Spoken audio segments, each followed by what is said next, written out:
রুকুর সাথেই যখন সমস্ত গুনাহ মাফ হইয়া যায়, তবে সেজদার প্রয়োজন কি? জানতে হলে আমার এই ভিডিওটি স্কিপ না করে পুরা ভিডিও দেখতে থাকুন। আর আপনি যদি আমার এই চ্যানেলে নতুন হয়ে থাকেন, আমার এই চ্যানেলটি সাবস্ক্রাইব করুন।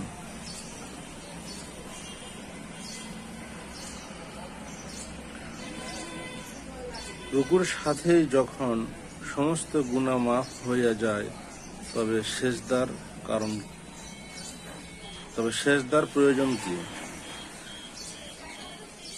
যাবতীয় গুনাহ হইতে পাক সাফ হওয়ার দরুন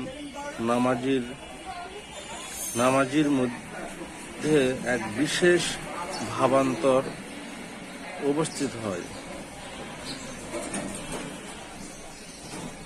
সে মনে করে যে দূরে থাকিয়া দাঁড়িয়ে যখন এই অপূর্ব সম্পদ পাওয়া যাইতেছে, তখন না জানি আরো নিকটে গেলে কত বড় সম্পদের অধিকারী হইতে পারিব।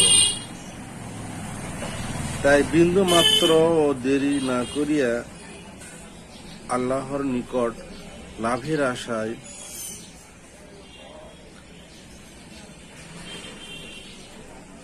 তবে এটা আল্লাহর আদেশেই আল্লাহর নিকট লাভের আশায় আল্লাহর সামনে সেজদায় পড়িয়া যায়। কেননা সেজদাকারী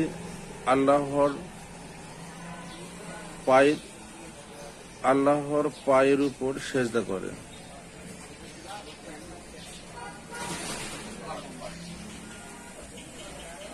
এখানে কুদরতি পায়ের কথা বলা হয়েছে। আল্লাহর পায়ের উপর সেজদা করে, যেমন জামে সগীর নামক এক কিতাবে আছে, ইন্না সাজেদা ইয়ানজুদু ফি কাদামাইর রহমান, অর্থাৎ সেজদাকারী আল্লাহর পায়ের উপর সেজদা করে। এখানে আল্লাহ পাকের কুদরতি পায়ের কথা বলা হয়েছে।